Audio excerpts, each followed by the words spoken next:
কলকাতার বাম নেতারা এবং দিল্লির বাম নেতারা বোধহয় দুটো আলাদা প্রজাতি। তো দিল্লি মানেটা কি? সিপিএম কোথায় ছিল দিল্লিতে? জেএনইউটা তো আর রাজ্য নয়। আমরা কমিউনিস্ট পার্টি, আমরা প্রধানমন্ত্রিত্ব গ্রহণ করব না। প্রকাশ কারাত বা সীতারাম ইয়েচুরি কি খান মার্কেট গ্যাং বলতে পারি, যারা তার বাইরে জানে না? ওরা না ভারতীয় কমিউনিস্ট পার্টি হতে পারলো। গল্প ছিল না যে মস্কোতে বৃষ্টি হলে এখানে প্রকাশ কারাটরা ছাতা নেয়। পার্লামেন্টকে শুয়োরের খোঁয়ার লেনিন বলেছিল, এখনো প্রকাশ কারাট মনে করে। মানে স্কুলে হলে প্রকাশ কারাতের নাম হতো জ্ঞানদা। যে তুমি যে গাড়িটায় চাপো এখানে, তার তেল খরচাটাও কিন্তু পশ্চিমবঙ্গ থেকে আসে। এরা জ্যোতিবাবুকে আটকেছেন, সোমনাথ চ্যাটার্জির মতো মানুষকে পার্টি থেকে তাড়িয়ে দিয়েছেন। আরএসএস এর দাপট গোটা দেশ, কত রেলিভেন্স। আর সিপিএম এর দাপট গোটা দেশ জুড়ে। ভাই কোথায়? শুধু জ্ঞান দিয়ে আর আইডিয়ালিজম দিয়ে তো পার্টি হতে পারে না।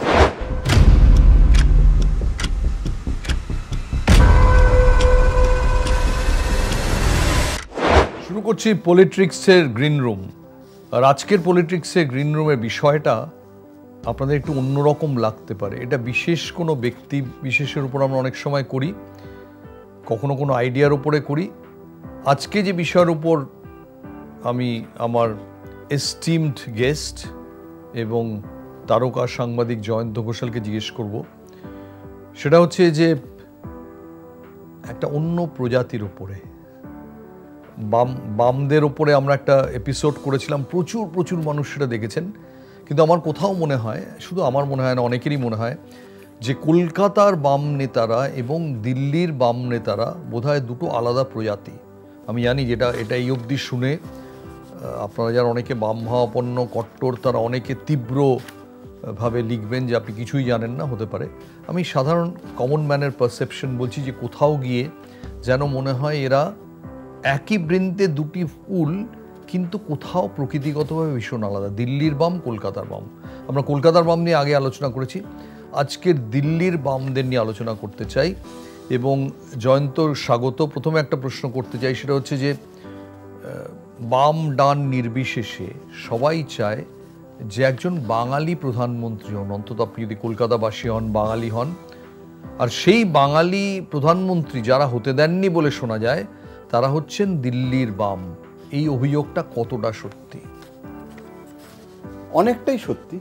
তার কারণ সেই সময় প্রকাশ কারাট তিনি ছিলেন কান্ডারি, এবং প্রকাশ কারাট তিনি মাস বেসড লিডার নন, তিনি অনেক বেশি মানে আইডিওলজি বেসড একজন leader, drawing room politician. Drawing room. কিন্তু আমি বলবো যে উনি কিন্তু সৎ রাজনীতিবিদ। ওনার কোনোদিন দুর্নীতির কোনো অভিযোগ তার বিরুদ্ধে অন্তত ওঠেনি।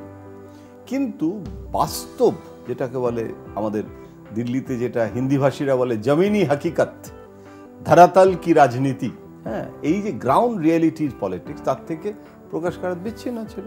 এবং জ্যোতিবাবুর সাথে প্রকাশ কারাটের এই নিয়ে পলিট ব্যুরোতে বিস্তর ঝগড়াঝাটি হতো। জ্যোতিবাবুকে প্রধানমন্ত্রী করার প্রস্তাব যখন সোমনাথ চট্টোপাধ্যায় দিলেন, সোমনাথ চট্টোপাধ্যায় পলিট ব্যুরোতেও ছিলেন না, সেন্ট্রাল কমিটিরও মেম্বার ছিলেন না, পরে সেন্ট্রাল কমিটিতে এসেছেন, পলিট ব্যুরোতে তো ছিলেনই না। এখন সোমনাথ চ্যাটার্জি বললে কি হবে? পার্টির ভেতরে পশ্চিমবঙ্গের কিন্তু বিমান বসু, অনিল বিশ্বাস, তারা সমস্ত চেয়েছেন যে জ্যোতিবাবু যাতে প্রকাশ কারাটকে সমর্থন করে দিলেন। তারা এই জায়গাটাতে বুদ্ধদেব ভট্টাচার্য জ্যোতিবাবুকে চেয়েছিলেন। এখন প্রকাশ কারাটরা যদি ওইটাতে বাদ না সাধত, এটাতে আলোচনার কোনো বিষয় অবকাশই ছিল না। তারা একটা অদ্ভুত আইডিওলজিক্যাল পজিশন নিল যে আমরা এই সিস্টেমটারই বিরুদ্ধে, পুঁজিবাদী ব্যবস্থা, আমরা কমিউনিস্ট পার্টি, আমরা প্রধানমন্ত্রিত্ব গ্রহণ করব না। এটা কোনো মানেই হয় না। তো এইটা দিল্লি মানে পার্টি সেন্টার বলে ওরা, পার্টি কেন্দ্র, অথচ পার্টি কেন্দ্র দিল্লিতে সিপিএমের অস্তিত্ব বিপন্ন। সিপিএম মানে কিন্তু পশ্চিমবঙ্গ, ত্রিপুরায় লোকসভা সিট দুটো, কেরালাও এইটুকু ছোট একটা রাজ্য। তো দিল্লি মানেটা কি? সিপিএম কোথায় ছিল দিল্লিতে? জেএনইউটা তো আর রাজ্য নয়, সেই জেএনইউতেও এখন সিপিএম প্রায় অবলুপ্ত। তো এখন এই পরিস্থিতিতে দিল্লি লাস্টবার তো সিপিএম ইলেকশন, লাস্ট ইলেকশনে তো সিপিএম জিতেছে, কিন্তু স্তিমিত। ওই জন্য বলছি যে এখন ওখানে যেভাবে আরএসএস বিজেপি ক্ষমতায় থাকার ফলে যেভাবে কোণঠাসা করছে, মানে স্বামী বিবেকানন্দের মূর্তি স্থাপিত করেছে, সেই নিয়ে বামেদের সাথে ঝামেলা। স্বামী বিবেকানন্দের মূর্তি তুমি বলতে পারো না, লেফটিস্টরা সেটাকে কেন অপোজ করবে, সেই নিয়ে মানে ওখানে এখন মানে জেএনইউটাও কার্যত সিপিএমরা মানে হারাতে যাচ্ছে তাদের মানে ওখানে। তো সেটা অন্য বিষয়। এখনও জেএনইউতে পড়তে আসে প্রচুর বাঙালি, জেএনইউতে অন্য রাজ্য থেকে লোকজন আসে, ওটা ঠিক দিল্লিও বলা যায় না জেএনইউকে। যাই হোক, কিন্তু জেএনইউ তো কোনো স্টেটহুড নয়। কিন্তু দিল্লিতে একটা সময় ছিল যখন দিল্লিতে কিন্তু, দিল্লি শুধু নয়, মানে ধরো মহারাষ্ট্রের ডাঙ্গে, ধরো সুন্দরাইয়া, তামিলনাড়ু, কেরালা, বিভিন্ন জায়গায়, মানে আমি মানে পাঞ্জাবে হরকিষেণ সিং জি তো পাঞ্জাব থেকে এসেছিলেন, কিন্তু ভগৎ সিংই তো কমিউনিস্ট ছিলেন। কিন্তু সেইটা অবলুপ্ত হয়ে গেছে এই অদ্ভুতভাবে ভূমিহীন রাজনীতি করতে করতে করতে করতে।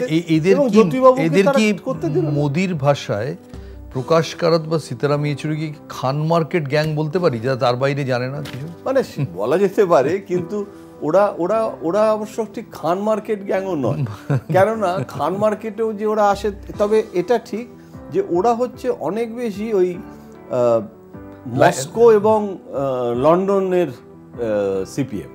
ওরা না ভারতীয় কমিউনিস্ট পার্টি হতে পারলো না, ওরা হচ্ছে আন্তর্জাতিক, মানে ওই গল্প ছিল না যে মস্কোতে বৃষ্টি হলে এখানে প্রকাশ কারাটরা ছাতা নেয়। তো এই যে ব্যাপারটা, এই ব্যাপারটা থেকে একটা বেঙ্গলের কমিউনিস্ট তারা বলবে, গর্বিতভাবে বলবে আমি বাঙালি। তারা ভূমি সংস্কার করেছে, অপারেশন বর্গা তারা নেমেছে। আমাকে বরুণ সেনগুপ্ত বলতো যে ওদের একটা মস্ত বড় প্রবলেম হচ্ছে ইংরেজিতে কথা বলতে পারে না বাংলার সিপিএম নেতারা, আর প্রকাশ কারাট খুব সুন্দর ইংরেজিতে কথা বলে, বৃন্দা কারাত ইংরেজিতে কথা বলে, সীতারাম ইয়েচুরি দারুণ ইংরেজিতে কথা বলে, কমিউনিকেট করতে পারে না। ওখানে সীতারাম ইয়েচুরি, ধরো একটা চ্যানেলে তোমাকে সিপিএম নেতাকে ডাকা হবে, সীতারাম ইয়েচুরি তার জনসংযোগ কি, কোথায় তার মাস বেস কেউ জানে না, কিন্তু ওখানে তো চ্যানেলে গেলে তো তোমাকে জয়রাম রমেশের মানে কে কাউন্টার করতে গেলে সীতারাম ইয়েচুরি। আলিমুদ্দিনের সেই সময় যদি একটা মহুয়া মৈত্র হাতে থাকতো তাহলে এটা হতো না। এমনকি মানে আমাদের মালিনী চট্টোপাধ্যায় যখন এমপি ছিল, উনি খুব সুন্দর ইংরেজিতে কথা বলতে পারতেন, তো অনেকে তখন তাকে নিয়ে যেত খোঁজে চ্যানেল, বা এখন তো সোশ্যাল মিডিয়া এটা তো একটা বড় ইম্পর্টেন্ট ব্যাপার। তো এখন তবু সেলিম চেষ্টা করেন যে ওই জায়গাটাতে পৌঁছতে, কিন্তু এখন আর টু লেট। মানে যেভাবে সিপিএম অবলুপ্ত হয়ে গেছে, আমি তো বলি প্রায় জুরাসিক পার্কের ডাইনোসর হয়ে গেছে। এখন এটাকে রিভাইভ করা, এই সিপিএমকে পুনরুজ্জীবিত করা, মানে যাকে বলে রেজারেকশন, সেইটা তো মানে তার আগে তো সিপিএমকে দিল্লির এই যে মানসিকতাটা, সেইটা থেকে তো আগে বার করতে হবে। এবং আমি দীপশিতা বা মীনাক্ষী এদের কথা বলার খুব ফ্যান, কিন্তু আমার কোথাও মনে হয় না যে প্রকাশ কারাত সীতারাম ইয়েচুরির সঙ্গে দিল্লিতে লড়ে, এরা ওদের ভাষায় লড়ে করে জেতার পক্ষে আমি বোধহয় বাজি ধরবো না। আমি কমপ্লিটলি আবার রাজনৈতিক বিশ্লেষক নই, কিন্তু এদের সঙ্গে ওদের টার্মসে কথা বলতে হবে বলে আমার মনে হয়, যেটা হয়তো প্রবলেম হয়ে যাচ্ছে। একেবারেই তার কারণ হচ্ছে প্রকাশ কারাট কিন্তু লোকসভাতে নির্বাচন লড়েননি, এমনকি মানে নন পার্লামেন্টকে শুয়োরের খোঁয়ার লেনিন বলেছিল, এখনো প্রকাশ কারাট মনে করে। এবং আমার মনে আছে মানে স্কুলে হলে প্রকাশ কারাতের নাম হতো জ্ঞানদা। মানে আমি তোমায় বলছি, প্রণব বাবু প্রকাশ কারাতের সাথে একবার বিরাট ঝগড়া হলো। প্রণব বাবু বলল যে সীতারাম ইয়েচুরি নেগোশিয়েবল ছিল, কংগ্রেসের সাথে ভালো সম্পর্ক রাখতো। অনেকে ঠাট্টা করে বলতো সীতারাম ইয়েচুরি তো কমিউনিস্ট নন, উনি কমিউনিস্ট পার্টির অমর সিং, মানে সব জায়গায় যান, সবার সাথে নেগোশিয়েট করেন। ওই যে খান মার্কেট তুমি বললে, প্রকাশ কারাতের থেকে Sitaram Yechury is more Khan market gang. তো এখন এই সমস্ত করতো। তো প্রণববাবু বলছে যে পরমাণু চুক্তিটা সীতারাম ইয়েচুরি মেনে নিয়েছিল, তাহলে গভর্নমেন্ট পড়বে না, তোমরা সাপোর্ট উইথড্র করবে না, পরমাণু চুক্তিটা মেনে নাও, কিছু দাবি তোলো, তাহলে আমরা এটা বলবো। এইভাবে একটা ফর্মুলাও দিয়েছিল। প্রকাশ কারাট রাজি হলো না, বললো কিছুতেই পরমাণু চুক্তি হতে দেব না, গভর্নমেন্ট পড়ে যাক, এটা আমাদের আইডিওলজিক্যাল কমিটমেন্ট। এবং প্রণববাবুর কাছে সীতারাম নিয়ে এলো প্রকাশ কারাটকে, এবং প্রকাশ কারাটকে বসিয়ে প্রণববাবু বোঝালো, সব বোঝার পরেও উনি বললেন যে আমি সাপোর্ট উইথড্র করে নেব। এটা লাস্ট মিটিং। তখন প্রণববাবু বলেছিল প্রকাশ কারাটকে যে তুমি আজকে বুঝতে পারছো না, সমর্থন প্রত্যাহার করছো, ভাবছো সরকার পড়ে যাবে, আমি জানি না কি কনসিকুয়েন্স হবে। হলো না, মোলায়েম সিংয়ের সমর্থন নিয়ে তো মনমোহন টিকেও গেল, ওরা বোকা বনে গেল, সেটা তো আলাদা কথা। কিন্তু প্রণববাবু বলেছিল যে তুমি আজকে সমর্থন প্রত্যাহার করছো, তো তোমার মাটির সাথে যোগাযোগ নেই, তুমি রণধীরের মানে মতো কণ্ঠস্বরে কথা বলছো, হার্ডলাইনার কথা বলছো। পশ্চিমবঙ্গে কিন্তু এর খেসারত তোমাকে দিতে হতে পারে সামনের নির্বাচনে, তুমি হয়তো পশ্চিমবঙ্গ থেকে এরপরে ধূলিসাৎ হয়ে যাবে এই পজিশনটা নেওয়ার জন্য, আইসোলেটেড হয়ে যাবে। এবং তাই হলো। পরবর্তী বিধানসভা নির্বাচনে সিপিএম এখানে হেরে গেল এবং মমতা বন্দ্যোপাধ্যায় ক্ষমতা এলো আফটার পরমাণু চুক্তি।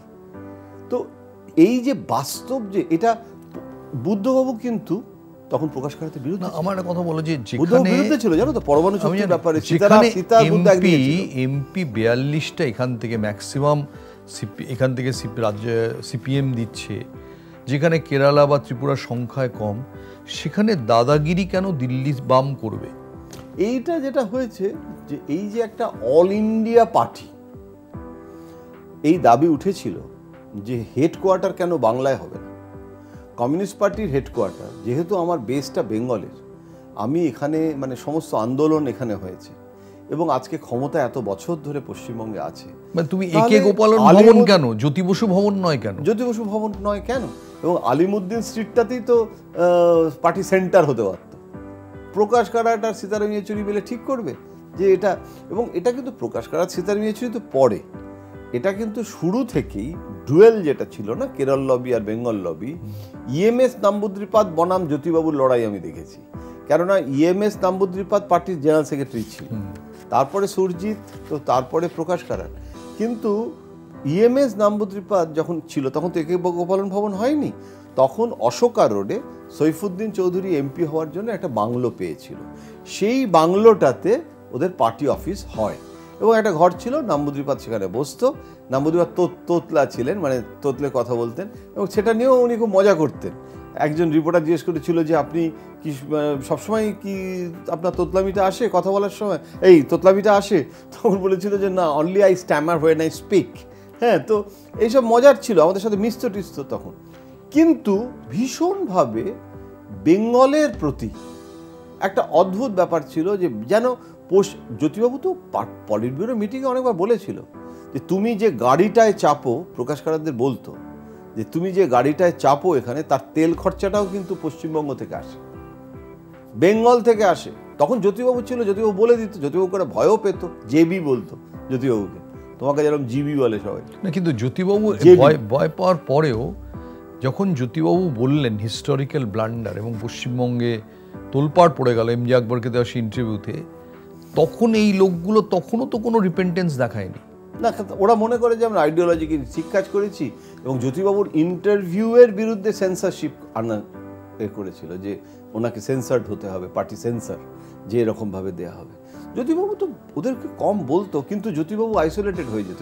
আমি না এটা কিছুতেই বুঝতে পারি না, যে লোকটা পার্টি ফান্ডের টাকাটা বেঙ্গল থেকে আসছে এবং সেই টাকাতে তোদের গাড়ির তেল খরচা যেটা এমপি ম্যাক্সিমাম আসছে এবং ম্যাক্সিমাম এমপি আসছে, এমনকি জ্যোতিবাবু একবার এটাও বলেছিল যে প্রকাশ কারাট আর বৃন্দা কারাট পার্টির যে নিয়ম অনুযায়ী যে এমপিরা যে ফ্ল্যাটগুলো পায় তার একটা কোনো ঘর দিয়ে দেয় পার্টির, ওদের একটা সিস্টেম যেরকম আরএসএস এর আছে না প্রচারকদের পার্টি কাডার, তুমি তো পার্টি সেক্রেটারি হলেও পার্টি কাডার, আর একটা লোকাল কমিটির মেম্বার এলসি মেম্বার সেও পার্টি কাডার, তাহলে তুমি কেন অন্যের বাড়িতে থাকবে, কোনো একজন বিশিষ্ট ব্যবসায়ী তার বাড়িতে থাকবে। তো তখন তোমার আত্মীয় হোক আর যাই হোক, যদিও মিটিংয়ে বলেছিল যে তোমরা ওখানে থাকো কেন, তোমরা ভিপি হাউসে একটা এতে ফ্ল্যাটে থাকো না কেন। এবং প্রকাশ কারাটরা কিন্তু ওখানে একটা ঘর নিয়েছিল এবং থাকতো না, ওখানে মিটিং ফিটিং করতে হতো, আবার রাত্রিবেলা বাড়ি চলে যেত। তো কথাটা হচ্ছে যে এই টানাপোড়েনটা, মানে বেঙ্গল সিপিএম বনাম দিল্লির সিপিএম, মানে দিল্লির সিপিএম মানে না কি শুধু দিল্লি নয়, আসলে কেরল লবি বনাম বেঙ্গল লবিটাই দিল্লির party centre versus Alimuddin street, এইভাবে বুঝতে। কিন্তু আজকে তোমার দিল্লিতে তো সিপিএম ধরো বলা হয় যে উত্তরপ্রদেশ যার দিল্লি তার, বলা হয় তো যে উত্তরপ্রদেশে ম্যাক্সিমাম লোকসভা সিট, যে উত্তরপ্রদেশ যার দিল্লি তার। একইভাবে বাংলা যার তারই তো হওয়া উচিত সিপিএম, কারণ বাংলাতেই ম্যাক্সিমাম তুমি সিট। সেই সত্ত্বেও এরা যে ছড়ি ঘুরিয়ে যায়, এটার কারণটা কি এরা দিল্লিতে থাকেন বলে? হ্যাঁ, সবচেয়ে বড় কথা হচ্ছে যে আজকের দিনের যে রাজনীতির যে স্টাইল অফ ফাংশনিং, যে শো অফ, যে যে ধরনের মানে আজকে টেলিভিশনের সামনে ইংরাজিতে কথা বলা, তারপরে ন্যাশনাল পলিটিক্সের সমস্ত কিছু যেন এবারে সেই ক্ষমতাটা হারিয়েছে, সফিস্টিকেশন, সেইটা কিন্তু এবারও সেটাও হারিয়েছে সিপিএম। কেননা সিপিএম এটা দিল্লির সিপিএমকেও বুঝতে হবে, এইটা করতে করতে করতেই কিন্তু ওরা ক্ষয়িষ্ণুটা আরও হয়ে গেল। নিজেদের কন্ট্রোল রাখতে গিয়ে ওরা কিন্তু বেঙ্গল সিপিএমকেও শেষ করে দিল, এবং তাতে কিন্তু ওদেরও নিজেদের শক্তিটাও তো ক্ষয় হলো। এবং আমাকে প্লিজ কারেক্ট করো, আমি এরকম শুনেছি যে সোমনাথ চ্যাটার্জির মৃতদেহের কাছে যখন প্রকাশ কারাত এবং সীতারাম ইয়েচুরির মধ্যে কেউ একটা এসেছিলেন, ওদের বাড়ি থেকে কেউ একটা বলেন যে আপনারা আজকে এসছেন, এবং এটা আমার ধারণা সত্যি, এরা জ্যোতিবাবুকে আটকেছেন, সোমনাথ চ্যাটার্জির মতো মানুষকে পার্টি থেকে তাড়িয়ে দিয়েছেন। একদম। সোমনাথ চ্যাটার্জি স্পিকার হলেন, সীতারাম ইয়েচুরির সঙ্গে তার সম্পর্ক ভালো ছিল। জ্যোতিবাবু, সোমনাথ চট্টোপাধ্যায় এবং সীতারাম ইয়েচুরি, এই ত্রিভুজ ছিল একটা। এবং দিল্লিতে এলো সবসময় জ্যোতিবাবু সীতারাম ইয়েচুরির বৈঠক হতো। প্রকাশ কারার সঙ্গে একটা দূরত্ব ছিল এবং পছন্দ করতো না, মানে ওনার ডিফারেন্স অফ ওপিনিয়ন হতো। এই যে বুদ্ধবাবুর সঙ্গে প্রকাশ কারাটের যখন সিঙ্গুর এবং এই সমস্ত হলো, টাটাদের ইস্যুটা এলো, বিরোধিতা করেছে। তো প্রকাশ কারাটরা তো রীতিমতো বিরোধিতা করেছে। এবং যখন ওই সালিমের প্রজেক্ট নিয়ে বুদ্ধবাবু ইন্দোনেশিয়া গেছিল, তখন তো সাংঘাতিকভাবে সালিম গোষ্ঠীর বিরুদ্ধে মমতা কি করবে। প্রকাশ কারাট তো তার থেকে বেশি মমতার লাইনে প্রভাত পটনায়ক বলে একজন মার্কসিস্ট ইকোনমিস্ট আছেন জেএনইউ, তিনি হচ্ছেন ওনার গুরু প্রকাশ কারাটের। তিনি লিখে চলেছেন আর প্রকাশ কারাট পার্টির মিটিংয়ে বলে চলেছেন করে ওদের সালিমের প্রজেক্টে, তাতে তো অক্সিজেন পেয়ে গেল মমতার আন্দোলন। তো এগুলো তো ইতিহাস, এগুলো তো কোনো ডিনাই করার জায়গা নেই। এবং জ্যোতিবাবু এগুলোর জন্য হিট করতেন প্রকাশ কারাটদের। জ্যোতিবাবুর চলে যাওয়ার পর আর সেভাবে প্রকাশ কারাটকে চ্যালেঞ্জ করার জন্য এই প্রশ্নটা অনেকে করেছে যে প্রকাশ কারাটের যখন মাস বেস নেই, প্রকাশ কারাটের যখন কেরালাতেও যে অচ্যুতানন্দ যখন মুখ্যমন্ত্রী ছিলেন, তিনিও কিন্তু সীতারাম ইয়েচুরি ঘনিষ্ঠ ছিলেন, তিনি প্রকাশ কারাটের ঘনিষ্ঠ ছিলেন না। এবং সীতারাম ইয়েচুরি কিন্তু মোর প্রো বেঙ্গল ছিল, ওনার মানে রাজ্যসভার সিটটাও কিন্তু পশ্চিমবঙ্গ থেকে হয়েছিল এবং বুদ্ধবাবুর সাপোর্ট নিয়ে হয়েছিল। কিন্তু Prakash Karat was the party centre. Prakash Karat represents the anti Achuthanandan Kerala লবির। ওখানেও দুটো ফ্র্যাকশন ছিল, বিজয়ন ছিল। এখন বিজয়ন এখন তো কেরালাতে মেনে এটা শক্তিটা হয়েছে। তো প্রকাশ কারাট তো সেইভাবে দেখতে গেলে একটা কেরালার একটা ফ্র্যাকশনের লিডার। কিন্তু সেন্ট্রাল কমিটির যে মেম্বার্স, এই জায়গাটাই হচ্ছে আসল ক্যাচ। পলিট ব্যুরোর যে মেম্বার্স, যখন পলিট ব্যুরো মেম্বার্স হয় তখন সবটা তো বেঙ্গল দিয়ে হয় না। এক্স্যাক্টলি কতজন পলিট ব্যুরো মেম্বার আমাকেও দেখতে হবে এখন, কারণ এটা তো চেঞ্জ হয়, ওই 15 জন 16 জন, মানে কোনো একটা যে আমি এটা বলছি এখন সেখানে রাজ্য ভিত্তিক হয়। মানে ধরো পাঞ্জাবে হরকিষাণ সিং সুরজিৎ নেই, কিন্তু পাঞ্জাব থেকে একজন আছেন স্টেট সেক্রেটারি। তোমাকে অল ইন্ডিয়া পার্টি দেখাতে গেলে তোমাকে তো বিভিন্ন রাজ্যে তার তুমি পাওয়ারে আছো না নেই এটা কমিউনিস্ট পার্টি দেখে না। আমরা আন্দোলন সর্বভারতীয় ক্ষেত্রে করব। এইবারে হচ্ছে কি, এইভাবে তুমি বিভিন্ন রাজ্য থেকে প্রতিনিধি, সেন্ট্রাল কমিটি একটা বিশাল কমিটি, তাতে বেঙ্গলের যা রয়েছে, তুমি যদি নন বেঙ্গল মেম্বার্স দেখো তারা কিন্তু অনেক সংখ্যায় বেশি। এবারে প্রকাশ কারাট সেগুলো তো সমস্ত নমিনেশনের কন্ট্রোলটা যদি তার হাতে থাকে, তাহলে এই সেন্ট্রাল কমিটির মেজরিটি অফ দ্য মেম্বার্স তারা প্রকাশ কারাটের নামে জয়ধ্বনি দেবে, দিয়ে সে পার্টি সেক্রেটারি থাকবে, সে বাংলার ওপরে ছড়ি ঘোরাবে। এবং বাংলার কমিটির মধ্যেও গোষ্ঠীদ্বন্দ্ব আছে। সুতরাং একটা মানে যেটা বললাম যে বিমান আর অনিল যদি জ্যোতিবাবুকে প্রধানমন্ত্রী করার বিপক্ষে প্রকাশ কারাতের সাথে ছিল, যেরকম নিরুপম সেন ছিলেন পলিট ব্যুরো এবং সেন্ট্রাল কমিটিতে, নিরুপম আবার প্রকাশ কারাতের ঘনিষ্ঠ ছিলেন। তো এই যে এই বেঙ্গলের ফ্যাকশনালিজমটাকেও দিল্লি কাজে লাগিয়ে দিল্লি তার যে কর্তৃত্ব সেটাকে চিরকাল বজায় রেখে গেছে। এই করতে করতে কিন্তু মানে এই মানে যাকে বলে নিজেদের মধ্যে যে এই যে লড়াইটা, যেটা কেরল লড়াই, কেরল লাইন এবং বেঙ্গল লাইনের লড়াই বলে আমরা লিখে এসেছি, দ্বৈরথ ডুয়েট, সেইটা করতে করতে কিন্তু পার্টি ইটসেলফ বিচ্ছিন্ন হয়ে গেছে। কিন্তু পার্টির যদি টপ ম্যানেজমেন্ট দিনের পর দিন দেখা যায় যে পারফর্ম করছে না, তাহলে তো অভ্যন্তর থেকেই একটা চাপ আসা উচিত যে এদের সরাও, বিকজ এই লোকগুলোই তো মেন ডিসিশন নিচ্ছে, এই লোকগুলোই চালাচ্ছে এবং দিনের পর দিন এরা ব্যর্থ। তাহলে এরা এই প্রকাশ কারাত, সিতেম ইয়েচুরিরা যে বছরের পর বছর থেকে যান, এটার রহস্যটা কি? না, এটা চ্যালেঞ্জটা করবে কে? এটা তো তোমার চ্যালেঞ্জ করার মধ্যে কাউকে তুমি দেখতে পাচ্ছ না। তার কারণটা হচ্ছে যারা যারা চ্যালেঞ্জ করেছিল তাদেরকে দল থেকে তাড়িয়ে দেওয়া হয়েছে। সে কখনো নৃপেনবাবু ত্রিপুরায় করেছিলেন, তাকে দল থেকে তাড়িয়ে দেওয়া হয়েছিল। এখানে পশ্চিমবঙ্গেও তুমি লক্ষ্য করে দেখো, যারা যারা সুভাষ চক্রবর্তীকে কোনোদিন পলিটব্যুরোতে আনা হয়নি, এবং তাকে উল্টে সে তারাপীঠে পুজো দিতে গেছিল বলে তাকে শোকজ করে দিয়েছিল প্রকাশ কারাট। আজকে হিন্দুত্ব মোকাবিলা করছে। তো এই যে মানে দিনের পর দিন মানে গ্রাউন্ড রিয়ালিটি থেকে সরে গিয়ে, এবং কিছু সুভাষ চক্রবর্তী প্র্যাকটিক্যাল লোক ছিল, আমার সাথে অনেক দেখা হতো। আমি কথা সুজন চক্রবর্তী একজন ভদ্রলোক মানুষ, সবাই চেনে। সুজন চক্রবর্তী পদ দিয়ে আমি সব ছেড়ে দিচ্ছি। প্রকাশ কারাত কি সীতারাম ইয়েচুরি কোনো ডিসিশন নেওয়ার ফোন করেন, সুজন তুমি একটা শিক্ষিত ছেলে, তুমি কি ভাবছো, করবে কি কোনোদিন? আমি জানি না এখন করে কি না, কিন্তু কোনোদিন এটা দেখিনি, অতীতে আমি দেখিনি। তার কারণটা হচ্ছে যে প্রথম কথা হচ্ছে যে ভীষণ স্নব একটা অ্যাটিটিউড থাকে বেঙ্গলের ব্যাপারে। মানে যে বেঙ্গলকে যে একটা গুরুত্ব দিয়ে ওই একজন দুজন নেতার সঙ্গে কথা বলে, বুদ্ধবাবু সিএম, বুদ্ধবাবুর সাথে, এবং বুদ্ধবাবু এত বিরক্ত হতেন, এত রকমের ঘটনা আমি জানি, যে সেগুলো পছন্দই করতো না। বুদ্ধবাবুদের অ্যাটিটিউডটা ছিল, আমি বেঙ্গলে আমি আমার পার্টিকে বাড়াতে গেলে আমি আমার মতো করে করব না। আজকে দেখো চায়নাতে তুমি যতই গালিগালাজ করো, ওরাও কিন্তু দেং জিয়াওপিং বলেছিলেন যে পার্টি উইথ চাইনিজ মানে ক্যারেক্টারিস্টিক্স, চীনা বৈশিষ্ট্য নিয়ে আমার কমিউনিস্ট পার্টি। ঠিক, সেখানে প্রকাশ কারাট একটা কমিউনিস্ট পার্টি চালাচ্ছে, তাতে ভারতীয় বৈশিষ্ট্যটাই নেই। এবং এটা কিন্তু প্রকাশ কারাট বলে নয়, মানে আজকে যখন রণদিভে কে করেছিল, পিসি যোশী ছিল। পিসি যোশী কিন্তু খুব মানে নেগোশিয়েবল পার্সন ছিলেন। তিনি বলেছিলেন যে আমাদের যে ইন্ডিয়ান ইথোস সেগুলোকে নিয়ে আসতে হবে। তখন বলা হলো যে তুমি ওই একটা ব্রাহ্মণিক্যাল হেজমনি তোমার মধ্যে আছে, তুমি যোশী, পাহাড়ের যোশী, তুমি ব্রাহ্মণ, হ্যাঁ, তোমার মধ্যে এসব কাজ করছে বলে ওকে তাড়িয়েই দিল পিসি যোশীকে। পিসি যোশী একটা রিফর্ম করতে চেয়েছিল পার্টিটার, তার জায়গায় রণদীপকে বসালো, যে রণদীপকে মানে প্রণববাবু আমাকে বলতো যে প্রকাশ কারাটের মধ্যে রণদীপের ভূত দেখতে পাই। মানে রণদীপ ইজ এ রেভলিউশনারি। এইসব এই রেভলিউশনারি মডেল আর বেঙ্গলের যে বাস্তব রাজনীতি, দুটো না মানে একদম দু রকমের লাইন। এটা মানে তো তুমি তো এদের দুজনকে খুব কাছ থেকে চেনো, সীতারাম ইয়েচুরি, প্রকাশ কারাত, এদের নিশ্চয়ই তুমি জিজ্ঞেসও করেছো ওরা কি ব্যাখ্যা করেন, ওরা যে এইভাবে চলে?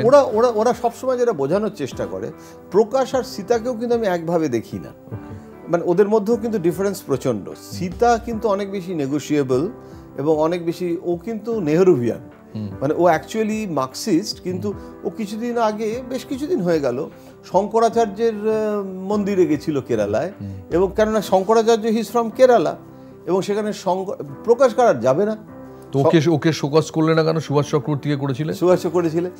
এখন উল্টে বিবেকানন্দের ওপরে সেখানে গিয়ে স্পিচ দিয়েছে, এবং সেখানে আমি যখন বলেছিলাম যে এরকমভাবে, তখন বলছে যে সীতারাম, আমার সাথে মজা করলো যে সীতারাম ইয়েচুরি ব্রাহ্মণ এবং শঙ্করাচার্যের ওখানে গেছে, তো ইএমএস নাম্বুদ্রিবাদও ব্রাহ্মণ ছিল, নাম্বুদ্রি। হ্যাঁ, তো এখন ওরা মনে করছে যে এগুলো করা উচিত। রামকৃষ্ণ মিশন থেকে সীতারাম ইয়েচুরি আমাকে বললো যে বিবেকানন্দের ওপর সব বই আমার দরকার, যেভাবে এখন এটাকে কাউন্টার করতে হবে। তো দিল্লি রামকৃষ্ণ মিশনের যে আশ্রমটা আর কমিউনিস্ট পার্টির যে একেজি ভবনটা একদম স্টোন থ্রোয়িং ডিস্টেন্স, মানে হেঁটে যাওয়া যায়।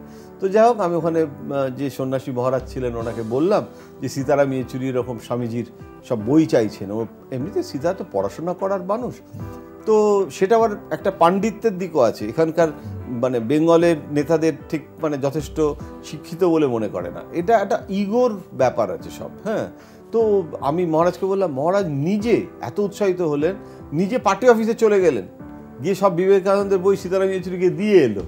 তো সুতরাং there is a change of attitude. কিন্তু আমি তোমায় বলছি যেটা মেন প্রবলেমটা কোথায় হচ্ছে, যে এখানকার যে কমিউনিস্ট পার্টি, তারা কিছুতেই কনভিন্স করতে পারলো না যে আইডিওলজি খুব ভালো জিনিস, তুমি আইডিওলজিক্যাল পজিশন নাও। জ্যোতিবাবুর অবস্থান আইডিওলজিক্যাল, পরমাণু চুক্তি আইডিওলজিক্যাল, কিন্তু তোমাকে মানে বাস্তবে যে পশ্চিমবঙ্গের যেরকম ইন্ডাস্ট্রিয়ালাইজেশন, তুমি ইন্ডাস্ট্রিয়ালাইজেশনের বিরোধিতা করছো, আরে ভাই জ্যোতিবাবু ইন্ডাস্ট্রিয়ালাইজেশন করতে চাইছে আর তুমি প্রতিদিন বুদ্ধবাবু পর্যন্ত যত তুমি ক্রিটিক্যাল লাইন নিচ্ছ। তো পার্টিকে চালাবো কি করে? আমাকে তো পার্টিটাকে, শাসক দল, আমি তো বিরোধী দল নই। শুধু জ্ঞান দিয়ে আর আইডিয়ালিজম দিয়ে তো পার্টি হতে পারে না। তো এই জিনিসটাই কিন্তু মানে, এবং পার্টির লেভি দিয়ে, মানে যে লেভি বলে ওরা, যে পার্টির যে প্রত্যেকটা ওদের কিন্তু বিরাট নিয়ম সব রয়েছে। মানে ওরা নিজেদের যে এমপিরাও যে স্যালারিটা পায় সেটাও পার্টিকে দিয়ে দিতে হয়। তো এই সমস্ত ছিল। তো এখন ওরা বলে যে পার্টির লেভি দিয়ে পার্টি চলে না, তোমাকে রাজ্যে ইন্ডাস্ট্রি বা বিভিন্ন জায়গা থেকে চাঁদা তুলতে হয়, টাকা দিয়ে করতে হয়। তো সেটা তো যোগাচ্ছে তো তোমার চিন্তামণি তো হচ্ছে পশ্চিমবঙ্গই মেন, তারপরে কেরালা। না তো ওরা এটা কি বলে যে এই যে ধরো বিধানসভায় শূন্য, এবার লোকসভায় বামরা শূন্য, ওদের তো একটা অ্যানালিসিস আছে যে এটা থেকে কি করে বেরোতে হবে, R&Dটা কি বেরোনোর যে ফর্মুলা, সেখানে বিসমিল্লাহ গলতটা কোথায়? দিল্লিতে তুমি যেটা বলছো না, যে দিল্লি মনে করছে যে আইডিওলজিতে তুমি কম্প্রোমাইজ করেছো, সেই কারণে আরো বেশি করে তুমি এই সিস্টেমের এইসব করেছো বলেই এই হয়েছে দশা। আমাদের ছোট হোক অর্গানাইজেশন, আমাদের কোয়ালিটি কন্ট্রোল করতে হবে, করে আমরা একদিন না একদিন ও আলোর পথযাত্রী, এখানে থেমো না, একদিন না একদিন সূর্য উঠবে। এদের এই মিটিংয়ে কি খাওয়া দাওয়া হয়? যেমন সিপিএম এর মিটিং গুলো হয়, খাওয়া দাওয়া পাস্তা টাস্তা আসে না? না, পাস্তা টাস্তা আসে না, কিন্তু এমনি নর্মাল খাওয়া দাওয়া হয়। এবং আমি বুঝতে চাইছি যে খাওয়া দাওয়াতেও কোনো বিপ্লব আছে কিনা। না, খাওয়া দাওয়াতে কোনো বিপ্লব নেই, তবে ওরা সকলেই খুব চাইনিজ খেতে ভালোবাসে। হ্যাঁ, কিন্তু আমার মনে আছে যখন ওই মানিকবাবু ছিলেন ত্রিপুরার মুখ্যমন্ত্রী, আগরতলায় খুব ভালো আনারস পাওয়া যায়, তো উনি কিন্তু খুব আনারস নিয়ে আসতেন, এবং একবার দুবার আমিও খেয়েছি। ওই আনারসটা চিনির মতো মিষ্টি, সেই সবাইকে সেন্ট্রাল কমিটির যতজন সেন্ট্রাল কমিটির মিটিং হলে, পলিট ব্যুরোতে হলে সব দিত। হ্যাঁ, এবং জ্যোতিবাবু তো খেতে টেতে খুব ভালোই বাঁচতেন। কিন্তু প্রকাশ কারাটা অবশ্য খাওয়া দাওয়ার ব্যাপারে খুব রেস্ট্রিক্টেড, ও যোগা টোগা করে, মেনটেন করে এই সমস্ত। কিন্তু কথাটা হচ্ছে যে ওদের যে লাইফস্টাইল, ওদের সোর্স অফ ইনকামটা কি? পার্টি। তো ওদের ওদের ওদের জীবনযাত্রা যেভাবে লাইফস্টাইল, এবং লন্ডনে বেড়াতে যাচ্ছে, লন্ডন থেকে স্কটল্যান্ড চলে যাচ্ছে। হ্যাঁ, তো একটা কথাটা হচ্ছে তো পার্টি দিচ্ছে না, কিন্তু ওখানে জ্যোতিবাবুর নামে একটা কথা হয়েছিল, জ্যোতিবাবুর নামে একটা রিসার্চ সেন্টার হবে, একটা ভবন হবে, যেখানে কমিউনিস্ট পার্টির সব গবেষণা কেন্দ্র এই সমস্ত হবে। এবং এটা লন্ডনে, মানে যারা ওভারসিজ, মানে ওদের একটা অর্গানাইজেশন, কেননা রজনীপাম দত্ত, জ্যোতিবাবুরা তো লন্ডনে শুরু করেছিলেন, তো ওইখানে ইন্দ্রজিৎ গুপ্ত ছিলেন, তো ওদের একটা ওখানে এখনো কিন্তু বেস আছে, ওদের ওখানে মিটিং ফিটিং হয়। হ্যাঁ, তো ওয়ার্কার্স মিট এসব হয়। তো ওরা একটা প্রপোজাল দেয় যে আমরা এরকমভাবে সাহায্য করবো, এ করবো, জ্যোতিবাবুর নামে একটা ইনস্টিটিউট। তখন বলা হলো আচ্ছা ঠিক আছে। তখন আমার এখানে সেন্ট্রাল কমিটি বললো যে তাহলে জ্যোতিবাবু শুধু কেন, হরকিষাণ সিং সুরজিতের নামও যোগ করো, জ্যোতিবাবু এবং হরকিষাণ সিং সুরজিৎ রিসার্চ ইনস্টিটিউট। তখন ওটা বলা হলো তাহলে পাঞ্জাব থেকে জমি নেব হবে, পাঞ্জাবে তাহলে হোক, ঠিক আছে। তারপরে জানি না আর কি হলো, ওটা কোনো আলোচনা নেই, পাঞ্জাবে হলো না। তারপরে এই কোথাও দিল্লিতে হোক, তারপর দিল্লিতে হচ্ছে না, দিল্লিতে জমি কী করে হবে, করতে হবে, হলো না। আলটিমেটলি এখন ওই জ্যোতিবাবুর ইনস্টিটিউটটা জমি টমি সমস্ত হয়েছে কলকাতায়। কলকাতায় রাজারহাটে বোধহয় রবীন দেবকে দায়িত্ব দিয়েছে না কাকে, কয়েকজন সব দেখছিলাম যে ওরা গেছে টাছে ইত্যাদি। এবং পশ্চিমবঙ্গ মানে মমতার সরকার, তারা ওই জমিটা দিয়েছে, অ্যালটমেন্ট করেছে। তো আমার কথাটা হচ্ছে যে তোমাকে মমতা ব্যানার্জির সাহায্য নিয়ে জ্যোতিবাবু রিসার্চ ইনস্টিটিউট একটা আলাদা ট্রাস্টের মতো করে তুমি করেছো, তো এটা তো বহু বছর আগে তুমি এটা তো দিল্লিতেই তো তুমি যখন কথা হয়েছিল করলে না কেন? তাহলে এটা ন্যাশনাল লেভেলে জ্যোতিবাবুকে আরো বেশি করে গুরুত্ব দেওয়া হতো। আমি যেটা বুঝতে পারছি যে মমতা ব্যানার্জির তারাপীঠের মন্দিরে আবার পুজো দেওয়া উচিত, যে মা প্রকাশ কারাতকে বছরের পর বছর দিল্লিতে রেখে দাও এইভাবে। প্রকাশ কারাত কোথায়? এই যে ইলেকশন হলো পশ্চিমবঙ্গে দেখেছো, প্রকাশ কারাত এসে একটা র্যালিতে বক্তৃতা দিচ্ছে। প্রকাশ কারাত কি ভাষায় দেবে? ভালো করে তো হিন্দিও বলতে পারে না, হিন্দি বলে হিন্দি, কিন্তু ও তো মেনলি ওর ইংলিশ এবং মালায়ালি ভাষা প্রায়োরিটি, সেটাই। সীতার হিন্দিটা প্রকাশের থেকে বেটার। কিন্তু আমি কিন্তু, আর সে তো মাস পলিটিশিয়ানই নয়, সে তো মাস দুজনেই কেউ মাস পলিটিশিয়ান। এবং প্রকাশ কারাটের অদ্ভুত ব্যাপার, কারোর সাথে দেখা করে না। না, তুমি যে দেখা করে জিজ্ঞেস করো যে কেন কমিউনিস্ট পার্টির এই অবস্থা বাংলাতে হচ্ছে বা সর্বভারতে, কি বলে ওরা, বলেটা কি? না না না, ওরা বলে আমরা ওইরকম ভাবে মানে আলাদা দেখি না। ইটস এ হোলিস্টিক অ্যাপ্রোচ, মানে ইটস অল ইন্ডিয়া পার্টি। আমি তোমায় বলছি, মানে তোমার এক্সিস্টেন্সই নেই, তুমি পার্টিটা কি আমি করে? তোমায় বলছি, এটা কিন্তু শুধু প্রকাশ কারাতকে দোষ দিলে হবে না, এটা পার্টির একটা বিসমিল্লাহ গলদ আছে, জানো। আমি তোমায় একটা উদাহরণ দিচ্ছি। উদাহরণটা হচ্ছে যে যখন কমিউনিস্ট পার্টির ব্যান ছিল, মানে নিষিদ্ধ, এবং ব্যান তুলে দেওয়া হলো, যখন ব্যান তুলে দেওয়া হলো, এখানে ওদের নিষিদ্ধ পার্টি পার্ক সার্কাসের ওখানে ছিল, এন্টালির ওখানে ছিল, সমস্ত কাকাবাবু ওখানে থাকতেন, মুজাফর আহমেদ, এবং ওখানে সরোজবাবু। তো ওখানে যেদিনকে উঠে গেল, কাকাবাবু খুব ভালো মাংস টাংস রান্না করতে পারতেন, খুব আনন্দ, পার্টির কমিউনিস্ট পার্টির নিষেধাজ্ঞা উঠে গেছে, আজ মাংস রান্না করে সবাইকে খাওয়াবো, এই সরোজ এখানে এসো। সরোজকে বলল যে তুমি একটা লেটার হেড এবার বানাও, এখন তো প্রকাশ্যে আসতে পারছি, আর গোপনে পার্টি করতে হবে না, কমিউনিস্ট পার্টি, আর সাইনবোর্ড লাগাও। হ্যাঁ, কিন্তু বলে দিল যে এটা কিন্তু লিখবে না যে ভারতীয় কমিউনিস্ট পার্টি, লিখবে না, তাহলে কি লিখবে? লিখবে কমিউনিস্ট পার্টি অফ ইন্ডিয়া, ব্র্যাকেটে কমিনটার্নের শাখা। What is Comintern? যে আন্তর্জাতিক মানে কমিউনিস্ট সংগঠন, যেটা অর্থাৎ লেনিনের তৈরি করা, তার আমরা ইন্ডিয়ান শাখা। অর্থাৎ এরাও কিন্তু প্রথম থেকে বেঙ্গল আইডেন্টিটিটাকে মানে সেভাবে গুরুত্ব না দিয়ে, এবং ভারতীয় কমিউনিস্ট পার্টিও নয়। আরে ভাই, ভারতীয় কমিউনিস্ট পার্টি তো বল, 1925 সালে কমিউনিস্ট পার্টির জন্ম, আরএসএস এর জন্ম 1925 সালে। দুটো এরা এরা এরা সিবলিং, দুই ভাই একই সময় জন্মেছে। কোথায় আজকে আরএসএস? আমি আরএসএস কে সাপোর্ট করছি না, কিন্তু আরএসএস এর দাপট গোটা দেশ, আর সিপিএম এর দাপট গোটা দেশ জুড়ে, ভাই কোথায়? অথচ ওরা ছিল, কিন্তু অরুণ আসফ আলীর নামে দিল্লিতে রাস্তা আছে, সে প্রথম মেয়র হয়েছিল। আজকে দিল্লিতে কেজরিওয়াল এসে গেল আম জনতা পার্টি করতে, কমিউনিস্ট পার্টি সেই স্পেসটা নিতে পারেনি। দিল্লিতে তুমি পার্টি সেন্টার করেছো, দিল্লি দখল করতে পেরেছো।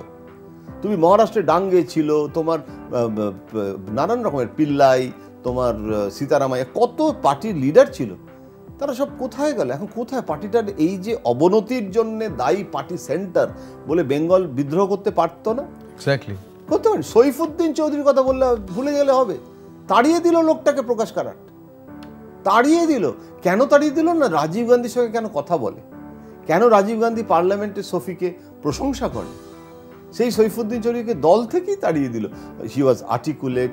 হ্যাঁ, সৈফুদ্দিন রেভলিউশনারি জায়গায় বলছিল যে আমাদের এই সিস্টেমের মধ্যে থেকে কিভাবে লড়তে হবে, মানে রিফর্মিস্ট, যেটা সীতারাম ইয়েচুরিও তো এখন সেটাই বলে। তো তুমি সেই লাইনেই এলে, অথচ মাঝখান থেকে সৈফুদ্দিন চৌধুরীকে, একটা বাংলার নেতাকে তাড়িয়ে দিলে, শেষ করে দিলে। লোকটা চলেই গেল আমাদের, মানে মারা গেলেন।